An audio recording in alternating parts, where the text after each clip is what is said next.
avec la coalition mondiale contre la peine de mort, la FIACAT et la CNDH Côte d'Ivoire, adoptons la présente déclaration. C'est par la lecture de la déclaration finale que le Congrès régional africain contre la peine de mort a refermé ses portes dans la capitale économique ivoirienne. Une déclaration adoptée par acclamation après 2 jours d'intenses débats, d'échanges d'expériences, de témoignages et de déclarations officielles.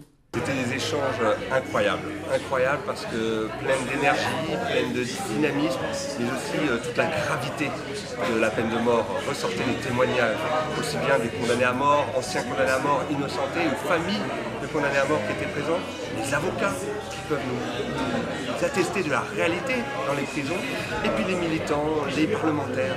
J'étais extrêmement ému.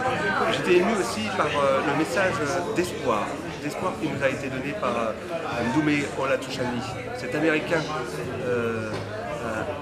qui a passé 28 ans dans les couloirs de la mort aux États-Unis et qui pour la première fois mettait les pieds en Afrique.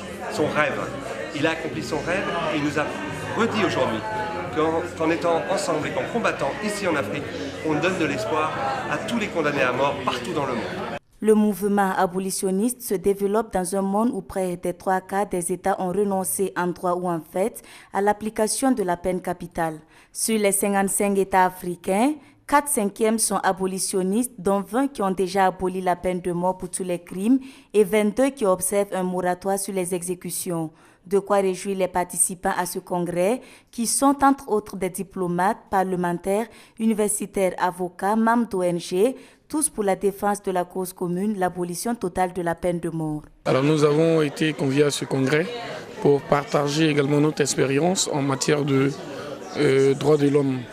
Nous sommes enseignants, nous sommes des hommes de terrain et nous sommes chargés de donner des informations qui vont permettre aux enfants d'avoir une idée, des informations précises sur ce que c'est que les droits de l'homme, comment ils évoluent, comment les protéger, comment les défendre et comment faire la promotion.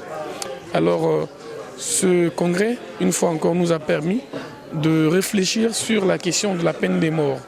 Il faut dire que pour un premier congrès africain contre la peine de mort, ce fut un succès.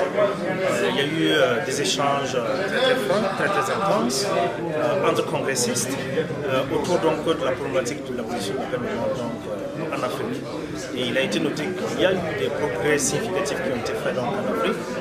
Beaucoup de pays sont abolitionnistes, soit de droit, soit de fait, mais il y a encore beaucoup de défis. Les portes du Congrès régional africain se sont refermées sur une note de satisfaction et les regards se tournent déjà vers le Congrès mondial prévu se tenir à Bruxelles en 2019, dont l'ouverture se fera au Parlement européen. Plus de 1500 participants y sont attendus.